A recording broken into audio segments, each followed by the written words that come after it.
Yeah. Why are you out here to support Tim Walz? What are, what are your affiliations with him? What do you support from him? I really liked him. I've been campaigning a lot around Minnesota and around the country for Democrats. Tim is the one candidate I've campaigned for the most. Met him a few months ago at an event up in Minneapolis where he was introduced to people, and I just loved him and Gwen. He is a guy who believes in service. He was in the military for years, in the reserves. He served as a teacher.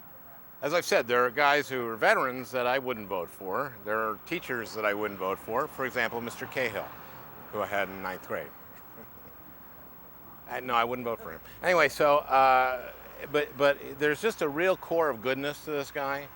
And he also understands, I think, what's been happening to this country, which is that with the Republican Congress and the Republican with Bush, that they sort of believe that government doesn't work and isn't there to solve people's problems, and it's almost as if they prove it.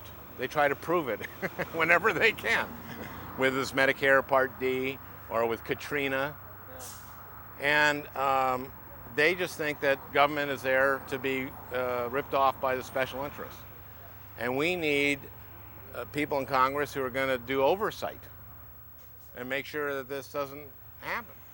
There's been no oversight into the military contracting over in Iraq, and as a soldier, he'll want to be looking into that.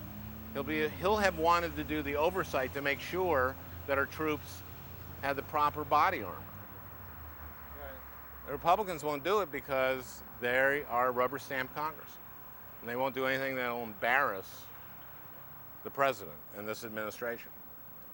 What makes the Democratic Party so attractive to you? I mean, right now, I know your background. I'm a Democrat. I've been a Democrat, since I was 13. I became a Democrat in 1964 when Barry Goldwater. I was a Republican because my dad was a Republican. My dad was a lifelong Republican. He voted for Herbert Hoover, for God's sakes. He voted for Dewey twice. He voted for Nixon in 60. In 64, he voted for Barry Goldwater. He voted for Lyndon Johnson, and he changed because of Barry Goldwater. And then that's when I became a Democrat, and I've been a Hubert Humphrey Democrat ever since. I believe that Democrats believe in the common good and not in the special interests. And I believe that Democrats think that an effective government can do things for people, especially in terms of health care, in terms of education, jobs, pension security, those sort of things.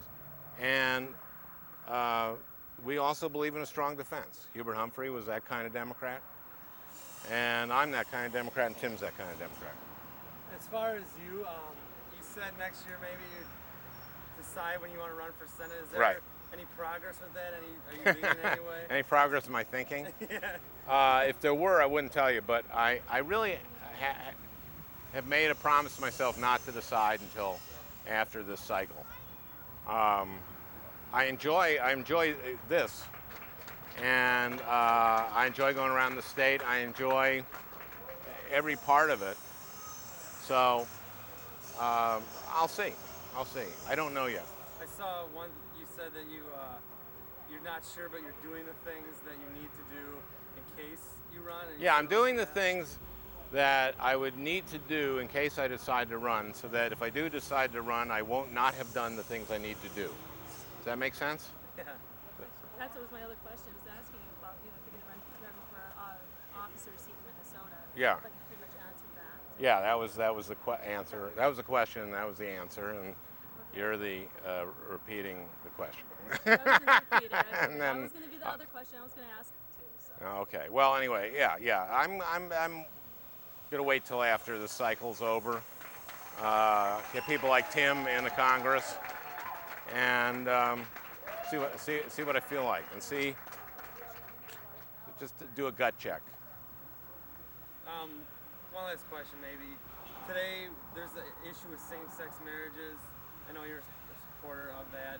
The House voted today that, not to make an amendment yet. What are your thinkings on? I think it didn't pass the constitutional amendment. I don't understand how gay marriage threatens my marriage. I've been married for 30 years, many of them happy.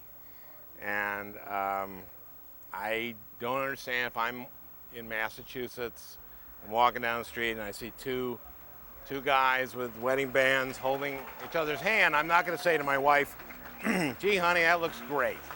I think I'm going to do that. So I don't get that. And I think it's a matter of equal rights. I think it's a civil rights thing. People can agree or disagree, but I think it's a basic civil rights thing. People go like, well, we don't want activist judges deciding this kind of thing. The activist judges had to decide Brown versus Board of Education. They had to integrate our schools. If you judge activist judges by how often they overturn laws passed by Congress, the most activist judge in the Supreme Court is Clarence Thomas. So activist judges are, by definition, judges who overturn what the legislature writes, then it's Clarence Thomas and it's Antonin Scalia. Those are the most activist judges. So people really got to understand that.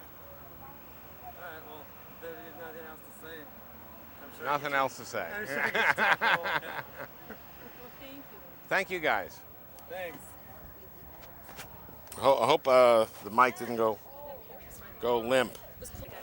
I used to live there. Here to take a couple pictures. I don't know if you guys have to take off, but We can get that.